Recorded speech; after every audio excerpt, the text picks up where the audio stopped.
Warisan kasih yang dahsyat. Renungan diinspirasi dari Injil Yohanes bab 19 ayat 25 sampai 34.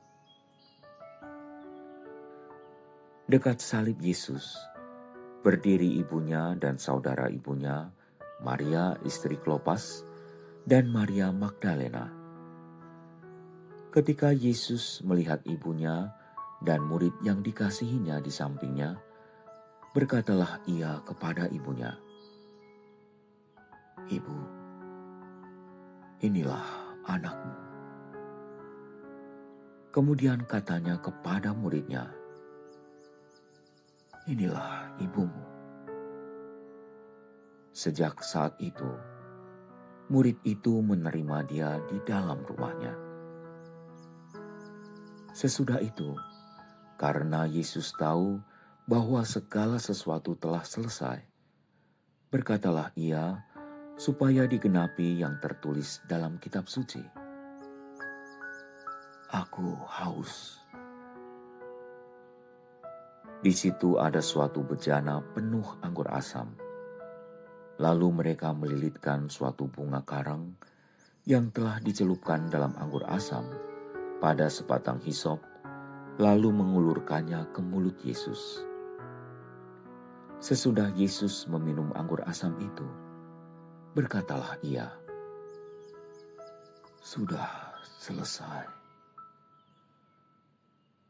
Lalu ia menundukkan kepalanya dan menyerahkan nyawanya. Karena hari itu adalah hari persiapan dan Sabat itu hari yang besar, supaya pada hari Sabat mayat-mayat itu tidak tinggal tergantung pada kayu salib, para pemuka Yahudi meminta kepada Pilatus agar kaki orang-orang itu dipatahkan dan mayat-mayatnya diturunkan. Lalu datanglah prajurit-prajurit dan mematahkan kaki orang yang pertama dan kaki orang lain yang disalibkan bersama Yesus. Namun ketika mereka sampai kepada Yesus dan melihat bahwa ia telah mati, mereka tidak mematahkan kakinya, tetapi seorang dari antara prajurit itu menikam lambungnya dengan tombak, dan segera mengalir keluar darah dan air. Demikianlah sabda Tuhan. Terpujilah Kristus. Pesan terakhir dari seseorang sebelum meninggal biasanya sangat personal. Karena itu menjadi kenangan yang tak lekang oleh waktu, selalu diingat, sangat dijunjung tinggi. Saya mempunyai sahabat sejati dari luar negeri. Saat dia mengalami kecelakaan pun, saya yang merawat lukanya hingga sembuh. Bahkan saya tidak keberatan dia membuka dan membaca jurnal harian saya. Suatu hari, dia menceritakan mimpinya. Dia menjemput saya di sebuah stasiun kereta api di negaranya. Saya tampak lebih tua dan kurus. Entah mengapa, seperti ada sesuatu saat dia menceritakan mimpinya itu. Sesampai di rumah, setelah mengantarnya ke bandara, saya terharu mendapati tulisan tangannya di lembar buku jurnal. "You are my angel. Love forever, everywhere, anywhere." Beberapa waktu kemudian, sahabat saya meninggal. Saya tidak pernah melihatnya lagi, bahkan dalam mimpi. Mungkin kalau sudah waktunya nanti, lebih tua dan kurus, saya akan melihat dia menjemput di stasiun.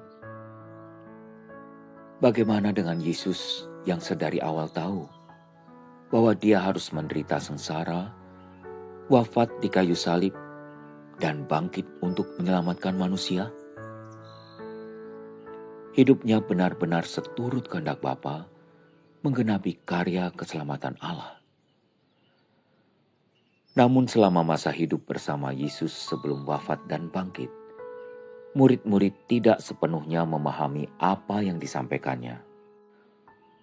Pesan terakhirnya sebelum wafat pun sangat personal dan begitu dahsyat, menggambarkan betapa besar kasihnya kepada orang-orang terdekatnya dan kepada seluruh manusia. Ibu, inilah anakmu. Inilah ibumu. Kasih Maria kepada Yesus begitu luar biasa, diwariskannya kepada murid yang dikasihinya, sekaligus memastikan bahwa muridnya pun menerima Maria sebagai ibunya. Suatu ikatan kasih yang tidak terputus dan tetap ada. Tanpa ragu, tanpa menunggu, muridnya pun segera melaksanakannya. Sejak saat itu, murid itu menerima dia di dalam rumahnya. Betapa beruntungnya sebagai pengikut Kristus, kita menerima warisan kasih sedahsyat itu. Sudahkah kita menerima warisan itu untuk tinggal dalam diri kita, rumah kita? Sudahkah kita membalas dan memberikan ikatan kasih seperti itu kepada sesama? Marilah kita berdoa. Ya Yesus, Engkau mewariskan ikatan kasih dengan bundamu kepada kami semua.